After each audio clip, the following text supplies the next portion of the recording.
दोस्तों, आप सभी दोस्तों का स्वागत है अपने चैनल ऑनलाइन सेवा में। दोस्तों, हालांकि मैं बहुत दिनों बाद आप लोगों के सामने एक नए टॉपिक के साथ आ रहा हूं। आप सभी समझ सकते हैं कि ये हमारा जो फाइनेंशियल चल रहा है ये क्लोजिंग के कतार पर है, यानी 31 मार्च 2021 को ये फाइनेंशियल खत्म हो जाएगा। और आप सभी समझदार हैं, आप सभी समझ सकते हैं कि जो फाइनेंशियल एंडिंग होता है इसमें बहुत सारा काम होता है जो करना होता है, बहुत सारा बटन होता है। अब जाके मैं कहीं फ्री हुआ हूँ और जैसे ही फ्री हुआ आप लोगों की याद आई और आप लोगों के लिए मैंने ये वीडियो बना दिया। तो मोस्टली ये जो वीडियो है, जो टॉपिक है वो अकाउंटेंट के लिए है, क्योंकि अकाउंटेंट को 31 मार्च 2021 से पहले बहुत सारे काम होते हैं जो उनको फिनिश करना होता है। अब वो सारे काम तो मैं आप लोगों के साथ शेयर नहीं कर सकता, लेकिन हाँ, उन सब में जो 20 मोस्ट इम्पोर्टेंट वर्क होते हैं किसी भी अकाउंटेंट के लिए, चाहे वो सीनियर अकाउंटेंट हो, जूनियर अकाउंटेंट हो या मैनेजर लेवल पे अकाउंटेंट हो या चार्टर्ड अकाउंटेंट ही क्यों ना हो, उन सबको ये 20 मोस्ट इम्पोर्टेंट काम करने होते हैं। वो 20 इम्पोर्टेंट वर्क क्या है जो आपको 31 मार्च 2021 से पहले खत्म करना है, इसी टॉपिक को लेकर ये वीडियो बना रहा हूँ। वीडियो शुरू से एंड तक देखिएगा, क्योंकि लास्ट में मैं आप लोगों को मोस्ट इम्पोर्टेंट वर्क बताने वाला हूँ जिसको आपको करना ही होगा। तो अच्छा होगा कि अब मेरे ख्याल से आज 23 तारीख है ये, और 7 से 8 दिन रह गए हैं ये फाइनेंशियल खत्म होने के लिए। तो आपको अभी से ही अपने काम पे पूरा फोकस करना होगा। अगर आप लोगों ने स्टार्ट कर दिया है तो बहुत अच्छी बात है, लेकिन अगर आप अभी भी डिले कर रहे हैं तो मैं आपसे यही कहना चाहूंगा कि आप अपना जो ये मोस्ट इम्पोर्टेंट वर्क है इसको फिनिश कर दे 31 मार्च 2021 से पहले। अब चलिए हम जानते हैं कि वो जो 20 मोस्ट इम्पोर्टेंट वर्क हैं वो कौन से हैं। सबसे पहले मैं बात करूंगा कैश रिको की।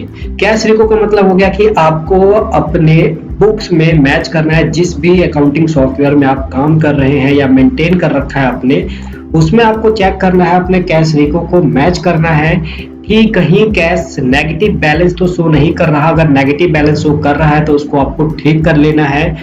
विड्रॉ अगर आप लोगों ने किया हुआ है और उसकी एंट्री अगर आप लोगों ने टैली ERP9 में नहीं करी है, जिस भी अकाउंटिंग सॉफ्टवेयर में, उसमें आपको एंट्री पास करने के लिए इसी तरीके से ऑप्शनल वाउचर की अगर आपने कोई ट्रांजैक्शन करी हुई है जो एक्चुअल में वो रेगुलर वाउचर हो चुका है, तो ऑप्शनल वाउचर क्या होता है ये मैं बताने की जरूरत नहीं है, क्योंकि मैंने आप लोगों को बताया हुआ। जो मेरे रेगुलर सब्सक्राइबर है जो मेरी वीडियो देखते हैं उनको समझ में आ गया होगा कि मैं ऑप्शनल वाउचर की बात कर रहा हूँ। तो अगर आपने किसी ऐसे एंट्री को ऑप्शनल वाउचर में करी थी और बाद में उसको बिल्कुल ठीक करना था, अगर आपने वो नहीं किया तो ये भी ठीक कर लीजिएगा। इसी तरीके से आपको कैश रिसिप्ट भी देखना है कि जो आपका कैश रिसिप्ट है वो एक्चुअल में आपकी बुक से मैच है या नहीं, यानी कैश से मैच है या नहीं। और इसी तरीके से आपको कैश एक्सपेंस वाउचर को भी देख लेना है। जितने भी आपके वाउचर जो एक्सपेंस से रिलेटेड है, जो कैश में आपने पेमेंट करी हुई है, उसकी ट्रांजेक्शन बिल्कुल सही है या नहीं। यानी इन सबका कंक्लूजन क्या है कि आपको कैश इन हैंड को देखना है कि आपके पास जो एक्चुअल में कैश है वो आपका जो बुक में शो हो रहा है वो मैच हो रहा है या नहीं हो रहा, या नेगेटिव बैलेंस वगैरह तो नहीं आ रहा। चलिए अब आगे बढ़ते हैं और आगे आपको देखना है जो दूसरा आपका काम है वो है कंपनी डेटा स्प्लिट। जी हाँ दोस्तों, company data split tally ERP9 या किसी ऐसे अकाउंटिंग सॉफ्टवेयर जिसमें आप वर्क कर रहे हैं, हर फाइनेंशियल ईयर के बाद कंपनी का जो डेटा उसे स्प्लिट करना होता है ताकि एक नए ओपनिंग बैलेंस, एक नए फाइनेंशियल ईयर के साथ मेरी कंपनी फिर से स्टार्ट हो। अदरवाइज आप नई कंपनी बनाएंगे, वहां पे आप फाइनेंशियल ईयर मेंशन करेंगे, उसके बाद वहां पे जितने भी आपके क्लोजिंग बैलेंस होंगे, जो ओपनिंग बैलेंस आपको मेंशन करना होगा। तो इससे अच्छा है कि आप डेटा स्प्लिट कर ले। स्प्लिट करने में मुश्किल से 2 से 3 मिनट लगता है। अगर आप लोगों को ये नहीं आता तो आप कमेंट कर दीजिएगा, मैं इसके ऊपर आप लोगों के लिए वीडियो फिर से बना दूंगा। हालांकि आप मेरे प्लेलिस्ट में अगर जाकर देखेंगे मेरे YouTube चैनल पे, तो डेटा स्प्लिट किस तरीके से किया जाता है टैली ERP9 में, कंपनी का जो स्प्लिट होता है वो किस तरीके से होता है, उस पर मैंने ऑलरेडी आप लोगों के लिए वीडियो बनाया हुआ है। तो ये काम भी आप लोगों को कर लेना है। इसके बाद जो तीसरा काम है वो opening balance sheet versus closing balance sheet. जी हाँ दोस्तों, आपने जो अपने अकाउंटिंग सॉफ्टवेयर में जो ओपनिंग बैलेंस डाला हुआ था वो आपके पिछले साल का जो क्लोजिंग बैलेंस था उससे मैच हो रहा है नहीं हो रहा, ये चीज भी आप लोगों को ध्यान में रखना है। इसके बाद आपको नई बिल बुक छपवा लेनी है यूनिक नंबर के साथ। जो ये आपका काम है ये, क्योंकि हर फाइनेंशियल में नया बिल बुक चाहिए होता है, सेल के जो भी हमारे बुक होते हैं, और यूनिक नंबर 01 से स्टार्ट होना होता है। तो आप यूनिक नंबर में 01/2021-22 इस तरीके से मेंशन कर सकते हैं। तो ये भी आपको छपवा लेना है। इसके बाद बैंक रिको आप लोगों को करना बहुत जरूरी है दोस्तों, कि जो आपके बुक में बैंक का बैलेंस आ रहा है और जो एक्चुअल में आपके बैंक में बैलेंस है वो मैच हो रहा है नहीं हो रहा। तो तो इसका रिको भी आप लोगों को करना बहुत जरूरी है। इसके बाद जो अगला वर्क है वो है डेटर और क्रेडिटर बैलेंस। जहाँ दोस्तों ऐसा ना हो कि आपने जो एंट्री पास करी हो डेटर आपके नेगेटिव में आ रहे हो और क्रेडिटर आपके पॉजिटिव में आ रहे हो। तो ये अगर नेगेटिव या पॉजिटिव में आ भी रहे होंगे तो आप लोग जब उसका रिको करोगे, उसे मैच करोगे, तो डेफिनेटली आप उसका जो एक्चुअल बैलेंस है वो आप निकाल लोगे। उसके बाद आपको रिको कर लेना अपने सेल परचेज को जीएसटी के साथ कि जितना एक्चुअल सेल और परचेज हुआ वो जीएसटी से हो रहा है या नहीं हो रहा, मैच हुआ है कि नहीं हुआ। तो यहाँ भी आपको ये वर्क करना बहुत जरूरी है। जो आपको मोस्ट इंपोर्टेंट वर्क है वो ये है 44A सबसेक्शन 3। कहीं ऐसा तो नहीं कोई ऐसा एक्सपेंस जिसमें आपने 10,000 से ज्यादा दिखा दिया हो, यानी एक ही एक्सपेंस को आपने एक वन टाइम में 10,000 से ज्यादा आपने पेमेंट कर दिया हो, तो ये अलाउ नहीं है। तो आप ये भी चेक कर लीजिएगा। इसके बाद चैप्टर जो 6 है हमारा, जितने हमारे डिडक्शन मिलते हैं, क्योंकि देखिए आप बिजनेस का अकाउंटिंग करते ही करते हैं, लेकिन एज ए अकाउंटेंट आपका ये फर्ज बनता है कि आपका जो मालिक है, प्रोप्राइटर जो आपका ओनर है, उसके जो चैप्टर 6 के जो डिडक्शन वगैरह है वो आपने मेंटेन करा हुआ नहीं करो, तो ये भी आपकी रिस्पॉन्सिबिलिटी कहीं ना कहीं से बनती है। तो इसमें भी आप लोगों को स्पेशली ध्यान देना है। इसके बाद आपको कंपेयर ब्रांच, जितने भी मान लीजिए सारी ऐसी कंपनियां होती है जिसके 2-3 ब्रांच होते हैं, वो आपस में बहुत सारी डील करती है, पेमेंट करती है, रिसीव करती है। तो आपको जितने भी आपके ब्रांच है उन सबका बैलेंस आपको मैच कर लेना है कि आपके बुक में जो बैलेंस आ रहा है और जो आपके दूसरे ब्रांच के बुक में बैलेंस आ रहा है वो मैच हो रहा है नहीं हो रहा। तो ये भी आप ही का काम है, तो ये भी आपको काम 31 मार्च से पहले खत्म कर लेना है। इसके बाद जितने भी आपके लेजर एडजस्टमेंट हैं वो सारे चेक कर लेने हैं। एक जरूरी काम पर्सनल एक्सपेंस, जो आपके ओनर होते हैं उनके कुछ पर्सनल एक्सपेंस होते हैं, तो कहीं ऐसा तो नहीं आपने उसे ऑफिस एक्सपेंस में दिखा दिया है, क्योंकि जो पर्सनल एक्सपेंस होते हैं वो कैपिटल के पार्ट होते हैं। तो आप ये जरूर चेक कर लीजिएगा कि उसे आपने कैपिटल में मेंशन करा हुआ है या नहीं करा हुआ, और अगर गलती से आपने ऑफिस एक्सपेंस में दिखाया हुआ होगा तो उसको ठीक कर लीजिएगा। इसके बाद आपको टीडीएस और एक्सपेंस देखना है कि कोई ऐसा एक्सपेंस तो नहीं जो टीडीएस से रिलेटेड था और मैंने उसके ऊपर टीडीएस डिडक्ट नहीं करा, तो नहीं करा तो उसकी भी डिडक्शन कर ले, उसकी पेमेंट कर दे 31 मार्च 2021 से पहले, नहीं तो इसके ऊपर भी आपको पेनल्टी इंटरेस्ट वगैरह देना पड़ सकता है। इसके बाद दोस्तों स्टॉक इन्फो आपको करना बहुत जरूरी है। जी हाँ, मैं किसकी बात कर रहा हूँ, फिजिकली स्टॉक जितना पड़ा हुआ है और जितना आपके बुक में मेंशन है ट्रांजैक्शन करते टाइम जो भी आपने शो करा हुआ है वो दोनों मैच हो रहे हैं नहीं हो रहे हैं। अगर थोड़ा बहुत डिफरेंस है तो चल जाता है, लेकिन अगर बहुत सारा डिफरेंस है तो आपको ये मैच करना बहुत जरूरी है।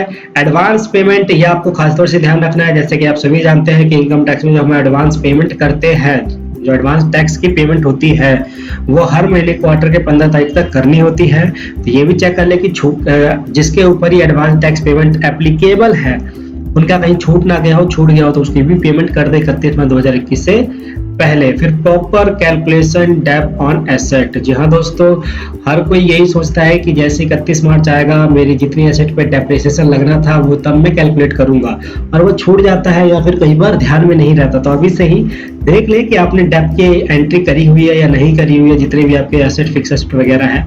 अगर नहीं करी तो उसकी एंट्री भी आप पास कर ले।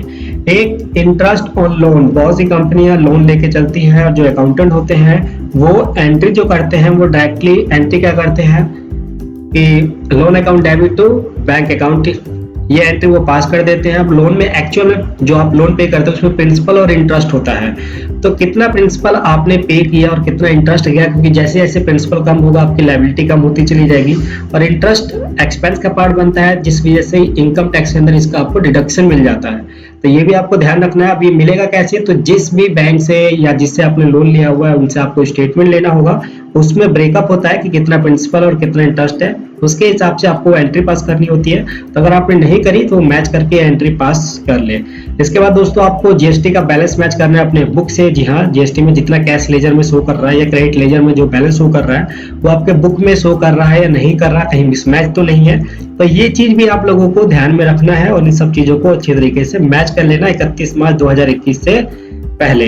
आप सभी जानते हैं दोस्तों कि 1 अप्रैल 2021 से एचएसएन मैंडेटरी हो जाएगा सभी के लिए। पहले तो ये ऑप्शनल था लेकिन अब मैंडेटरी हो जाएगा।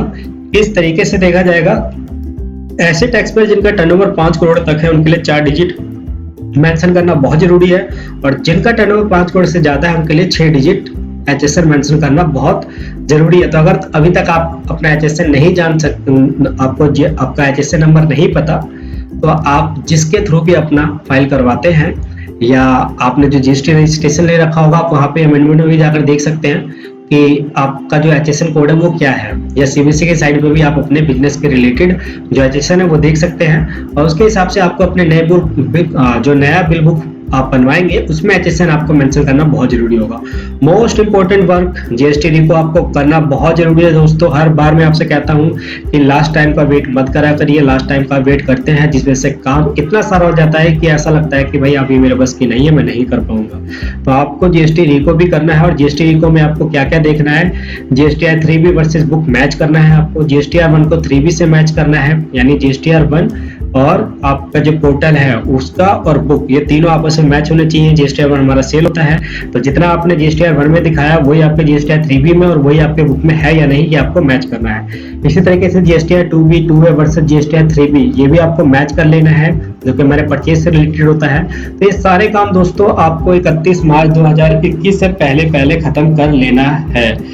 सोचा कि आप लोगों के लिए वीडियो बना दूं, क्योंकि आप सभी एज अकाउंटेंट होंगे और आप मेरे इस वीडियो को लाइक करते हैं, पसंद करते हैं मेरे चैनल को, तो ये मेरी भी रिस्पॉन्सिबिलिटी कहीं ना कहीं बन रही थी कि मैं आप लोगों को बता दूं कि 31 मार्च 2021 से पहले आपको कौन से काम करने हैं। अगर आपको ये पीडीएफ चाहिए तो ये आपको टेलीग्राम में मिल जाएगा, जो भी मेरे टेलीग्राम से जुड़े होंगे उनको ये ऑलरेडी मिल चुका है। और अगर आप मेरे टेलीग्राम से नहीं जुड़े तो डिस्क्रिप्शन में उसका लिंक दिया हुआ है, आप उसे क्लिक करके डायरेक्ट के मेरे टेलीग्राम से जुड़ सकते हैं, जहाँ पे ये आपको पीडीएफ मिल जाएगा। उम्मीद करता हूँ कि ये वीडियो आप लोगों को दोस्तों पसंद आई हो तो इसे लाइक जरूर करें, शेयर करें उन अकाउंटेंट के साथ जो ये काम करना बहुत जरूरी है, जिनके लिए वो भी इस वीडियो को देखकर उनको पता चल जाए कि उन्हें कौन कौन से काम करने हैं। नेक्स्ट वीडियो में मिलते हैं दोस्तों, थैंक यू सो मच। दोस्तों अगर आप भी इसी प्रकार का अकाउंटिंग सीखना चाहते हैं, वो भी टैली ERP9 या टैली प्राइम के साथ, तो आप हमारे ऑनलाइन कोर्स को ज्वाइन कर सकते हैं। उसके लिए आपको गूगल पे जाके www.onlinegstservice.com टाइप करना होगा। इसका लिंक आपको डिस्क्रिप्शन में मिल जाएगा। इसके बाद जब आप ये पेज पे आ जाए तो आपको ऑनलाइन कोर्स पे जाके क्लिक करना होगा। आपके सामने एक नया पेज आएगा। जब आपके सामने ये पेज आए तो आपको यहाँ पे अपना नाम, अपना ईमेल, अपना फोन नंबर और सिलेक्ट करना है कि आप कौन सा कोर्स करना चाहते हैं। आप यहाँ से चूज कर लीजिएगा। इसके बाद यहाँ पे आपको एक मैसेज टाइप करना होगा, like I am interested for joining your online class etcetera आप यहाँ पे टाइप कर सकते हैं। उसके बाद आपको सबमिट पे क्लिक कर देना होगा। इस कोर्स के अंदर आपको बहुत चीज सीखने को मिलेगी। इसके बाद आप यहाँ पे क्लोज कर दीजिएगा जब आप सबमिट कर लेंगे। सबमिट करने के बाद जब आप उसको क्लोज करेंगे तो आपके सामने ये यहाँ पे दो कोर्सेज सामने आ जाएंगे। यहाँ पे आप लोग देख सकते होंगे टैली ERP9 प्लस जीएसटी और दूसरा आ रहा है टैली ERP9 प्लस TDS। तो आपको जो भी कोर्स ज्वाइन करना है उस कोर्स को आप ज्वाइन कर सकते हैं। आप यहाँ प्राइस देख सकते हैं, मिनिमम प्राइस आपको लोगों के लिए यहाँ पे रखा गया है।